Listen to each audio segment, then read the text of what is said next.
మనకు తెలుసు ఎవరుంది. ఇంకా విషయం నేను చెప్పండి, ఎవరుంది తెలుసు మనకి.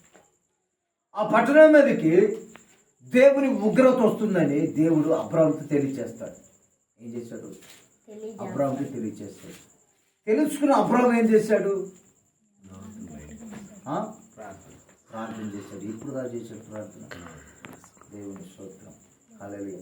రాత్రి మొదలుకొని తెల్లారిదాకా ప్రార్థన చేస్తున్నాడు.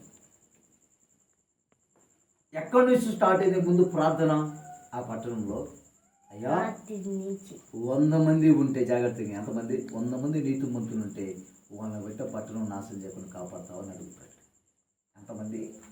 100 మంది నీతిమంతులు ఉంటే ఆ పట్టణం నాశనం చేయకుండా నువ్వు కాపాడుతావా అని ప్రార్థన చేస్తాడు. ఆ 100 మంది నీతిమంతులు ఉంటే కాపాడుతావని ప్రార్థన చేసి సాగితే బాగుండేది అబ్రాహాము. తర్వాత ఏమైపోయింది? తర్వాత 90కి వచ్చింది, తర్వాత 80కి వచ్చింది.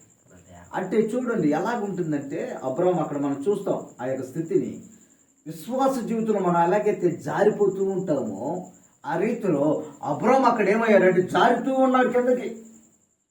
100 అడిగాడు ఫస్ట్, తర్వాత 90% మంది ఉన్నాను ఆయన ఆ పట్టణం నాశనం చేయొద్దు కాకపోతే. తర్వాత ఏమయ్యాడు? 75కి వచ్చింది. తర్వాత ఏమయ్యాడు? 50కి వచ్చాడు. తర్వాత ఏమైంది? 20కి వచ్చింది. తర్వాత లాస్ట్ ఫైనల్కి ఇంకెక్కడికి వచ్చాడు? చూడు ఎక్కడి నుంచి ఎక్కడికి వచ్చాడు చూడు. 100 మందిని అడిగిన అబ్రాహాము ఒక్కడున్నా ఆ నీతిమంతుని కాపాడుతామని అడుగుతాడు. దేవుని స్తోత్రం.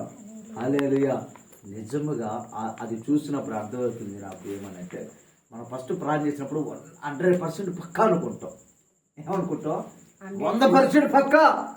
తర్వాత ఏమైంది చెప్పాలి? తర్వాత ఏమైంది? పడిపోతా ఉంటుంది. లాస్ట్కి అనుకుంటాం ఒకటి మీద నిల్చుంటాం. ఇంకా లాస్ట్కి ఎక్కడి నిల్చుంటాం? ఒకటి మీద నిల్చుంటాం. అయితే దేవుని ఉగ్రత ఎవరి మీదకి వస్తుంది అని అంటే అక్కడ అంటున్నాడు, ఆయనను ఎరగిన ప్రజలు జాగ్రత్తగా ఏంటంట ఎవరి మీదకి వస్తుంది? చూడు ఆ మాట చూస్తున్నా. నిన్ను ఎరగిని అన్యజనుల మీదను నీ నామను బట్టి ప్రార్థన చేయని రాజ్యముల మీదను నీ ఉగ్రతను గుమ్మరించు. ఏం గుమ్మరించాలంట? ఆయన ఉగ్రత ఎలా గుమ్మరించాలి అని అంటే మనకు అర్థమవుతాడు. చెప్పుకుందాం. గుమ్మరించడం. ఇప్పుడు మన దగ్గర ఏది బిందెలో నీళ్ళు ఉన్నాయి అనుకోండి, ఒక్కసారిగా పారబోచడానికి ఎలాగుంటుంది?